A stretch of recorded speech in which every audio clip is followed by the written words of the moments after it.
अभिवादन स्वीकार कीजिए ब्रजेश मिश्रा का और आप देखना शुरू कर चुके हैं द डिबेट। बहनों भाइयों, इस दुनिया में शायद ऐसा कोई उदाहरण नहीं होगा कि एक स्वयंसेवक संगठन अपना शताब्दी वर्ष मना रहा होगा। शताब्दी वर्ष से मेरा तात्पर्य है 100 साल से।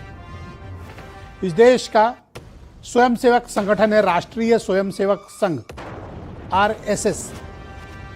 ये 100 साल पूरे करने जा रहा है। क्या है RSS? इसकी खूबियां क्या हैं?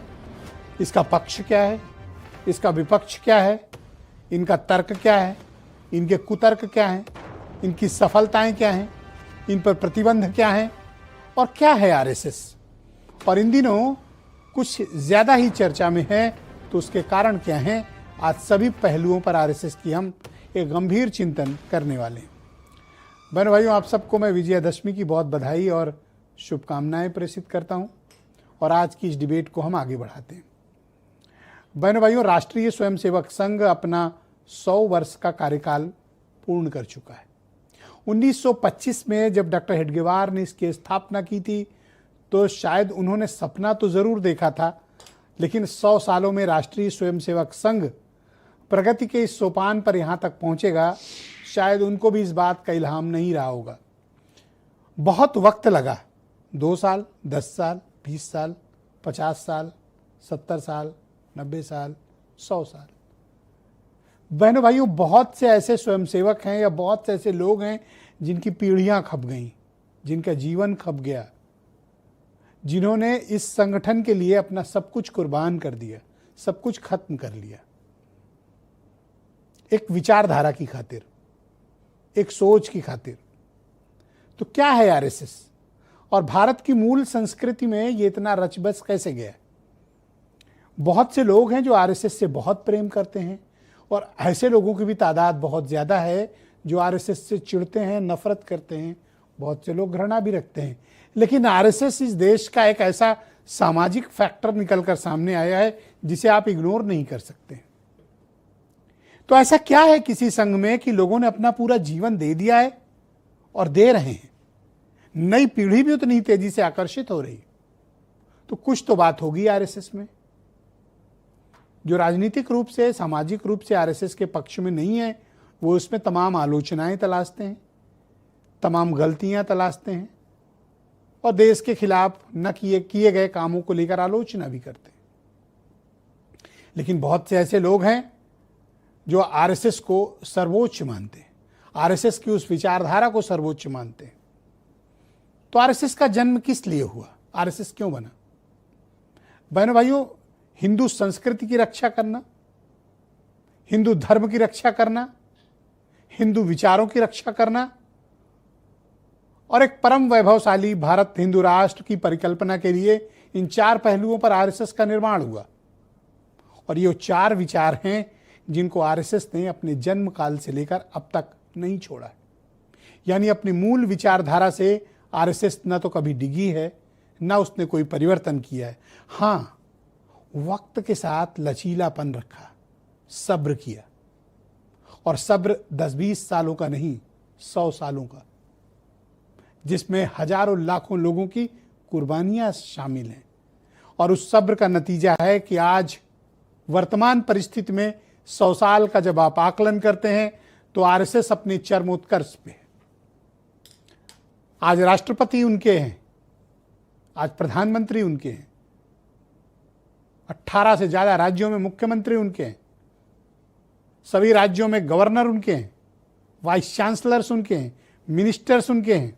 महत्वपूर्ण ओहदे पर बैठा हर एक शख्स इस बात को बहुत गर्व के साथ कहता है कि वो RSS का है। और एक दौर था जब RSS में होना अभिशाप माना जाता था। सरकारी नौकरियों में अगर आप RSS का हिस्सा हैं तो आप नौकरी से बर्खास्त कर दिए जाते थे। आपसे एफिडेविट भराया जाता था कि आप RSS से जुड़े नहीं हैं। इस देश में RSS ने कठोर प्रतिबंध भी झेले हैं, कठोर आलोचनाएं भी जोड़ी हैं। लेकिन RSS की एक संगत है जो ये कहते हैं, और इस लाइन पर गौर करिएगा, RSS कुछ नहीं करता है, लेकिन RSS सब कुछ करता है। यही राष्ट्रीय स्वयंसेवक संघ है। आप इसको आज समझ लें, 10 साल बाद समझ लें, या आने वाले 100 साल के बाद समझ लें, लेकिन सच यही है, आरएसएस कुछ नहीं करता, लेकिन आरएसएस सब कुछ करता है। तो इन 100 साल के बाद आरएसएस जब अपने चरम पर है तो वो कहां पर खड़ी हुई है? समाज को उसने क्या दिया? देश को उसने क्या दिया? भारत के सामाजिक, आर्थिक, पिछड़े, दलित, गरीब, समाज के अंतिम पायदान पर खड़े व्यक्ति को आरएसएस ने क्या दिया? आरएसएस से ये पूछा जाना चाहिए। इस देश के निर्माण में आरएसएस का क्या योगदान है? आरएसएस से पूछा जाना चाहिए। और उसके सभी पहलुओं पर चिंतन, मनन और चर्चा होनी चाहिए, क्योंकि जो लोग प्रेम करते हैं और जो लोग नफरत करते हैं या जिन्हें नहीं पता है, उन्हें सबका सच पता होना चाहिए। तो आप कुछ बयान सुने, फिर आज तमाम अत्यंत खास मेहमान मेरे साथ हैं जिनसे हम आरएसएस के 100 साल पर चर्चा करेंगे। लाखों स्वयंसेवकों को गढ़ा, जो विभिन्न क्षेत्रों में देश को अपना सर्वोत्तम दे रहे हैं, देश को आगे बढ़ाने के लिए निरंतर प्रयास कर रहे हैं। समर्पण से, सेवा से और राष्ट्र के उत्कर्ष की साधना से। साथियों, संघ जब से अस्तित्व में आया, संघ के लिए देश की प्राथमिकता ही उसकी अपनी प्राथमिकता रही है। अंग्रेजों के साथ ये खड़े हो गए थे, सारे के सारे आरएसएस वाले। हम लड़े थे, हमने कहा, देश से हमने कहा था, डरो मत, डराओ मत, हमने कहा था। बीजेपी के लोगों ने हाथ जोड़ के कहा था, भैया डर गए हम, जो करना है कर लो। संघ की शाखा ये आदत बदलने का तरीका है।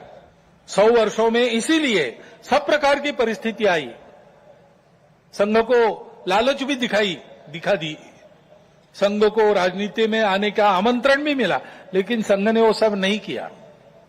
संघ केवल एक ही कार्य में लगा रहा। संघ के स्वयंसेवकों ने हर परिस्थिति में शाखा को नित्य चलाया है। इसने आजादी के आंदोलन में देश के साथ गद्दारी करने का काम किया है। यह भी नहीं बताया जाएगा कि 52 साल तक आरएसएस ने अपने मुख्यालय पर तिरंगा झंडा नहीं फहराया। और ये तो आपको जरूर याद रखना चाहिए कि यह भेदभाव में यकीन रखने वाला संगठन है। तो बहनों भाइयों, आज की इस परिचर्चा को मैं आगे बढ़ाऊंगा। संजय चौधरी भारतीय जनता पार्टी से हैं, सुरेंद्र राजपूत कांग्रेस कमेटी से हैं, दीपक रंजन समाजवादी पार्टी से हैं, सुनील शुक्ला जाने माने पत्रकार, और मेरे साथ आज खास मेहमान राष्ट्रीय स्वयंसेवक संघ के लिए अपनी पूरी जिंदगी अब तक की देने वाले सर्वेश चंद्र द्विवेदी जी मौजूद हैं। राष्ट्र धर्म पत्रिका के निदेशक रह चुके हैं और राष्ट्रीय स्वयंसेवक संघ के वरिष्ठ कार्यकर्ता और संघ के विचारक भी हैं, उस संघ से जुड़े हुए हैं। और केशव शर्मा जी मेरे साथ मौजूद हैं। इन्होंने भी पूरा जीवन अपना अब तक का संघ के लिए दिया है, प्रचारक रहे हैं और बड़े बुद्धिजीवी हैं और संघ से जुड़े हुए विचारक भी हैं।